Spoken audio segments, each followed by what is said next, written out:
చెప్పాలి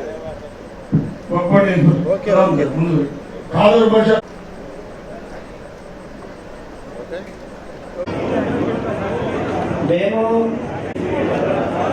ఉత్సవ కమిటీ 2024 సభ్యులుగా నియమితులయ్యాము.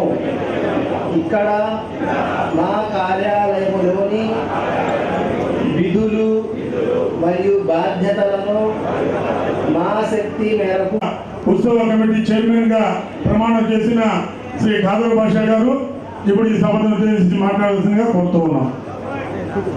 శ్రీ హజరత్ బారా షహీద్ దర్గా పండుగ 2020 ఇక్కడున్న జోన్లన్నింటిలో కూడా వారి ప్రత్యేక కూడా అన్ని సౌకర్యాలు కూడా వారి సూచనలు వారి సలహాల మేరకు ఈ కమిటీ ఏర్పడింది. ఆ కమిటీ వాళ్ళందరికీ నా యొక్క శుభాకాంక్షలు. చాలా సంతోషం మీ అందరితో ఇప్పుడు ఉంటాం. ఎందుకంటే 2014 నుంచి 19 దాకా నేను ఈ రాష్ట్రంలో మున్సిపల్ శాఖ మంత్రిగా ఉన్నాను. ఆ రోజు 2014లో ఫస్ట్ టైం ఈ మహారాష్ట్ర దర్గా రొట్టెల పంటకి అరేంజ్మెంట్స్ లో ఆ రోజు అజీజ్ గారితో మాట్లాడా. అజీజ్ మేయర్. ఎందుకంటే చిన్నప్పటి నుంచి నాకు తెలుసు. ఫస్ట్ చూసినప్పుడు అక్కడ చెరువులో పురుగులు ఉండేవి. పురుగులు తెలుస్తుండేవి రకరకాల. సరే టాయిలెట్స్ అంటే అజీజ్ చెప్పాడు అక్కడే టాయిలెట్స్, అక్కడ లారీలు క్లీన్ చేస్తుండేవాడు లారీలు. అప్పుడు నేను అజీజ్తో మాట్లాడటం, ఇది ఒక పవిత్రమైన స్థలం, దీన్ని బాగా డెవలప్ చేస్తాననే ఉద్దేశంతో ఆ రోజు మాట్లాడి ఫస్ట్ ఇమీడియట్ గా మొబైల్ టాయిలెట్స్ పెట్టాం. ఫస్ట్ ఇయర్ మొబైల్ టాయిలెట్స్ పెట్టింది టైం లేక. తర్వాత నెక్స్ట్ ఇయర్ పర్మనెంట్ టాయిలెట్స్ కట్టమని చెప్పాను. అజీజ్ గారు యాక్చువల్గా నెక్స్ట్ ఇయర్ టాయిలెట్స్ కట్టడం, ఒక హాల్ కట్టడం, తర్వాత గ్రంథ సిమెంట్ రోడ్ వేయటం, తర్వాత ఘాట్. అప్పుడు ఘాట్ కూడా లేదు. ఐ థింక్ ఫస్ట్ సెకండ్ రెండింటికి లేదు ఘాట్. తర్వాత నేను గోదావరి పుష్కరాలకి కన్వీనర్ని. అక్కడ దాదాపు 5.7 కిలోమీటర్లు ఘాట్ కట్టాం.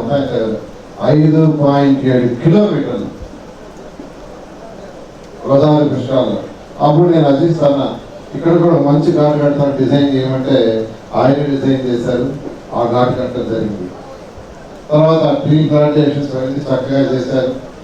ఈ విధంగా ఇక్కడ ఒక మంచి ప్రేయర్ హాల్ కట్టాలని ప్లాన్ చేశారు. ఆ ప్రేయర్ హాల్ ఆ రోజు శాంక్షన్ చేశాం. నేను ముఖ్యమంత్రి గారు కూడా ఒకసారి రొట్టెల పండుగ తీసుకురావటం, అప్పుడు 15 కోట్లు 20 కోట్లు కూడా శాంక్షన్ చేశారు. ఇలా ఇక్కడ అవన్నీ చేయటం వల్ల 2014కి రొట్టెల పండుగ ఇక్కడికి వచ్చిన వాడు 4 లక్షల మంది. 2014 ఇక్కడ రొట్టెల పండుగ వచ్చిన వాడు 4 లక్షలు. 2019కి రొట్టెల పండుగ వచ్చింది 20 లక్షల మంది. 5 లక్షలు పెరిగారు. పెరగటానికి కారణం ఏంటంటే ఏర్పాటు చేస్తే వస్తలేదు. ఎందుకంటే ఆ రోజు వచ్చేవాడు అడిగాను, నేను చాలా అడిగాను, మీరు పోయినసారి వచ్చారు కదా. ఎందుకంటే అందరూ పెద్దవాడు వచ్చేవాడు, పిల్లలు వచ్చేవాడు కాదు. వాళ్ళతోటే పిల్లలు వచ్చేవాడు కాదు.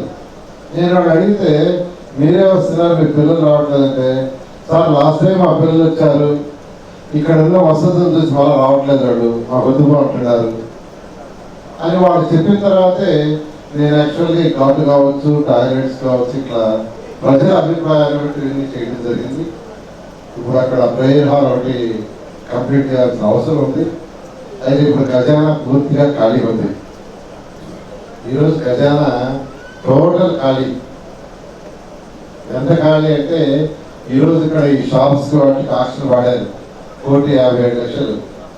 నేను ఆ మంత్రి గారిని సెక్రటరీ పిలిచి మా 1,57,00,000 మాకు ఇచ్చేమని కూర్చున్నా, చాంబర్లో కూర్చున్నా. ఆయన వాళ్ళ సెక్రటరీ సీఓలు ఆ పుస్తకాలు తీసుకొచ్చి ముందేశారు. ముందేసి సార్ 33% మేము పట్టుకొని మీకు ఇవ్వాలా, అది చట్టం, ఏం చేయమంటారు చెప్పన్నారు. ఇక చట్టం చెప్పిన తర్వాత నేనేం చేస్తాను. సరే అది పట్టుకొని నా బ్యాలెన్స్ 1 crore ఇవ్వమన్నారు. ఆ 1 crore ఇస్తున్నారు. ఇది రాష్ట్ర పండుగ కాబట్టి కొంత ఫండ్ ఇవ్వమంటే ఒక 50 లక్షలు మళ్ళా పెట్టారు. ఒక 50 లక్షలు కూడా వస్తుంది. అది 1,50,00,000 వస్తుంది. ఐ థింక్ మున్సిపల్ కమిషన్ గారి ఎస్టిమేషన్ ప్రకారం 3,03,00,000 అవుతున్నట్టుంది.